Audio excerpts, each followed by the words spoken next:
Can you hear anything? That's how loud it is. You can't probably hear the thing that I'm saying. I think it's going to be there for the next 3 days. It's going to be loud, guys, so I'll try to see what I can do to record some content, maybe within the house, or I probably go out and do it.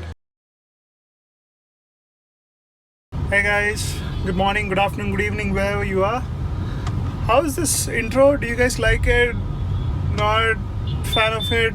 Let me know in the comment section. Anyways, welcome back to the channel. As you can see, I'm in my car heading out for some work.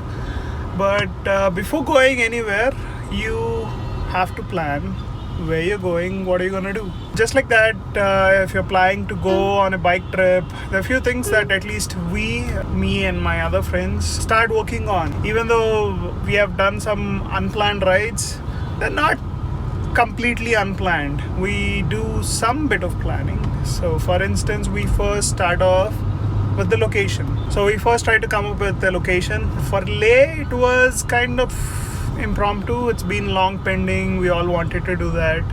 But for other locations, we just go by gut feeling, and sometimes one person comes up with a place and that we all wanted to go. Sometimes all of us come up with a place in mind. Like I remember Leh was very unanimous. I wanted to go to Leh and others joined. For Gandikota, which is another gem of a place that we went last year. Last year? Oh shit, that was in 2017. That's a long time back, man. That's a long time back. I don't remember who said it, but usually it's one of the members in the group who says a place, or we all think, okay, let's do this year, and we cover it off. That's how usually the rides are planned. So when we first decide a place, we go see Google Maps. Actually, I usually enjoy making an itinerary. So I usually come up with a route plan. Where do we go on the first day? Where do we stop? How far do we ride on each day? Typically we plan to ride either 500 kilometers or 10 hours, whichever is the earliest of the both. So if we complete only 400 kilometers in 10 hours, we try to find a location nearby. Or if we do 500 kilometers within 8 hours, we stop there. So it's 10 hours or 500 kilometers, whichever is the earliest. And then once we decide a location, coming up with good dates for that. For instance, Leh we wanted to do in June, but we had to push it to July a bit, which was still fine. August would have been tricky because it would have rained a lot and would not have been so much fun.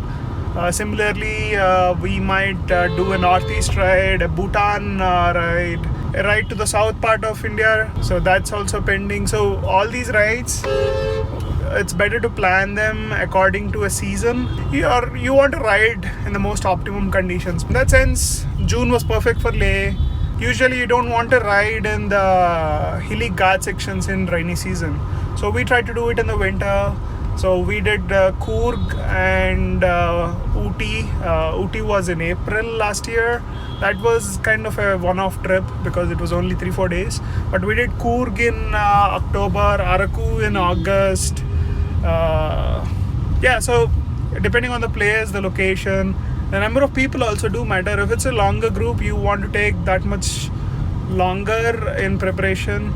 Like some of these guys are heading to Hampi tomorrow, which is a Saturday. Unfortunately, I'm not going because I have some time commitment at home, and there are a few things that I need to take care at work front, so unable to do it. But these guys are heading out, so there's only 4 people, so they're planning it once they reach there, get the accommodations.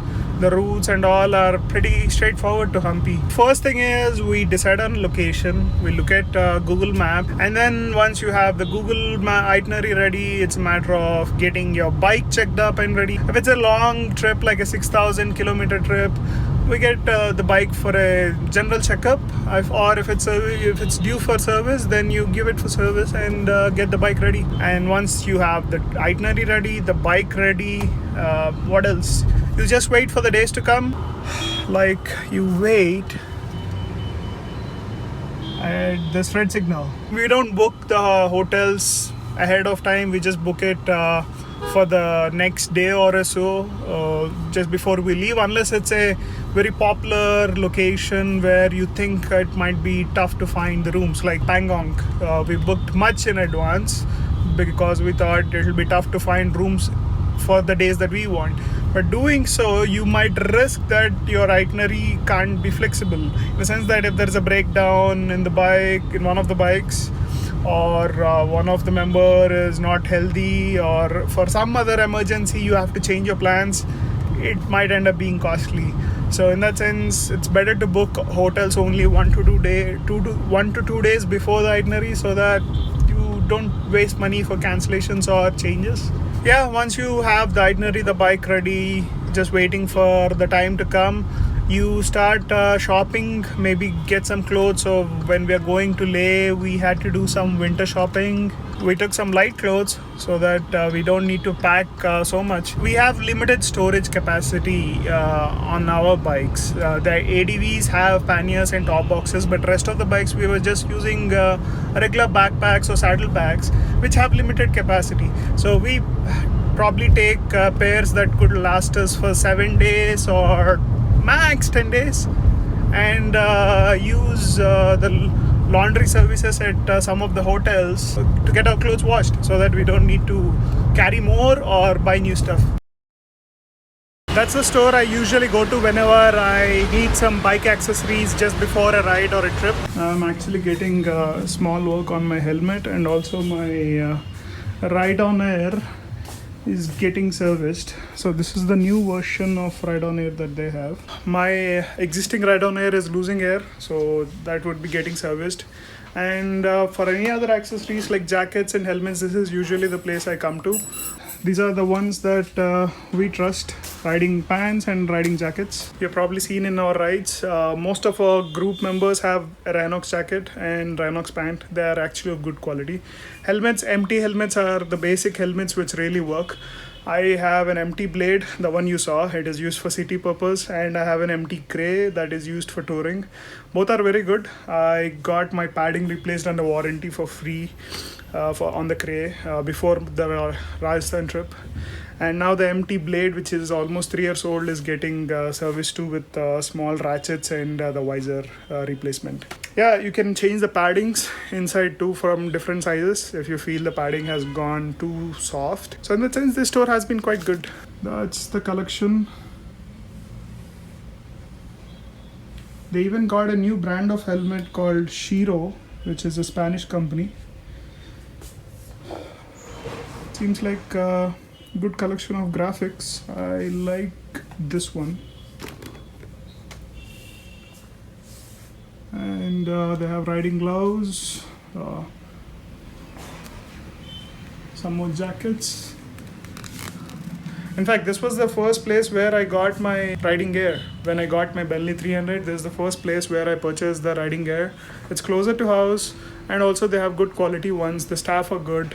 So yeah, been quite happy with these guys. They also have some chain lubrications and chain cleaning options here. So Motul, which we use a lot. They do have, they don't have WD-40, which is something I use, but even Motul Chain Clean and Chain Lube works. This is the one that Kishore and others use for cleaning the helmet visors. And I've been using Vayatara bags, which have been quite good. These are Hyderabad based or were Hyderabad based. Very good quality, and yeah, they worked quite well for us. I still use them, so kudos to their quality. In fact, this bag has gone for so many rides with me. You might have seen this on Suju's bike, and this is my first helmet on the Bentley 300.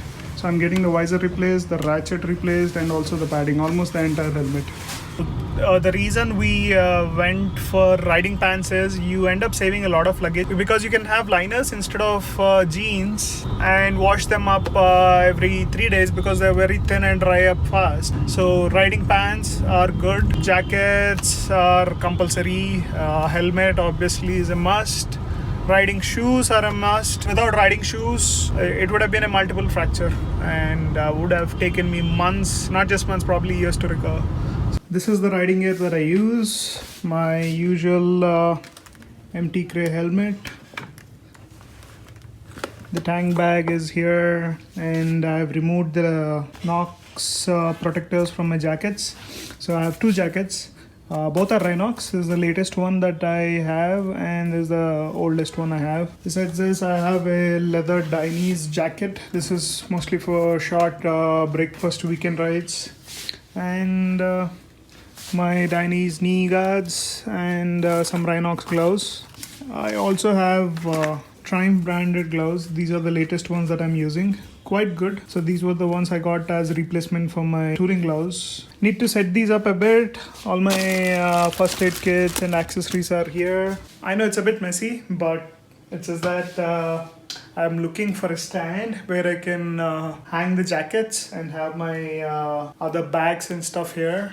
Looking for that, couldn't find one in IKEA. The one in IKEA is much taller than the height here. Those are the accessories, guys. You might have seen my shoes earlier, right? Let me show you the shoes actually. So these are my TCX riding shoes. The protectors inside these shoes are made of steel. So they have a heel guard here and an ankle and a toe guard. These are lovely. They save my foot. That's it for the riding gear. Hope you like this video. If you did, click the like button and feel free to comment, and look forward to seeing you in the next video. Ciao. Have a good day. Bye.